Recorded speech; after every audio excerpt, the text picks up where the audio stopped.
नेपाल के भोटे कोसी नदी में बाढ़ आ गई है। 8 लोगों की मौत की खबर है। नेपाल के पर्यटन विभाग ने एक प्रेस रिलीज जारी करके बताया है कि तकरीबन 300 लोग लापता हो गए हैं, जिसमें 100 के करीब भारतीय हैं, कुछ विदेशी नागरिक भी हैं, ऑस्ट्रेलिया, नीदरलैंड और साउथ अफ्रीका के लोग हैं।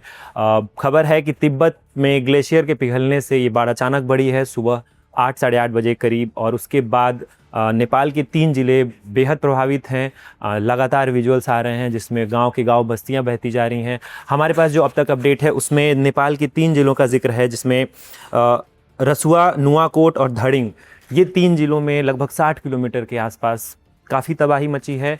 जो जो नवाकोट नाम का ज़िला है, वहाँ त्रिशूला नदी बहती है। वो गंडक नदी का ऊपरी भाग है, और इसके साथ ही गंडक नदी में चूँकि पानी बढ़ सकता है, इसलिए बिहार में अलर्ट जारी किया गया है। पूर्वी चंपारण, पश्चिमी चंपारण, जो बेतिया जगह है, और इसके अलावा वैशाली में, सारण तक में अलर्ट जारी किया गया है। वहाँ के मुख्य सचिव जो बिहार के हैं, अमृत प्रत्यूष, उन्होंने डीएम के साथ और जो एनडीआरएफ वगैरह की टीम है उसके साथ प्रेस कॉन्फ्रेंस की है, वीडियो कॉन्फ्रेंसिंग की है, और उन्हें इस बात के लिए चेतावनी दी है। कहा जा रहा है कि गंडक नदी में अगले कुछ समय में 3 मीटर की फ्लैश फ्लड आ सकती है, अचानक पानी बढ़ सकता है, और इसके लिए अलर्ट रखा जाएगा। सीएम सम्राट चौधरी ने अमित शाह से बात की है, गृह मंत्री से, और वहाँ से मदद मांगी है।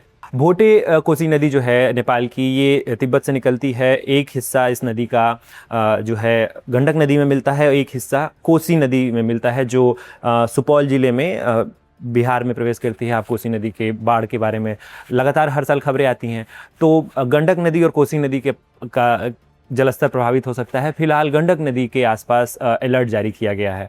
तो ये खबर थी वहाँ से। इसके अलावा एक अपडेट ये है कि चीन के जो राष्ट्रपति हैं, उन्होंने लापता लोगों को बचाने के लिए और वहाँ के अपने आला अधिकारियों को अलर्ट जारी किया है। और नेपाल के ऊर्जा मंत्रालय ने ये भी बताया है कि लगभग 430 मेगावाट बिजली का उत्पादन प्रभावित हुआ है।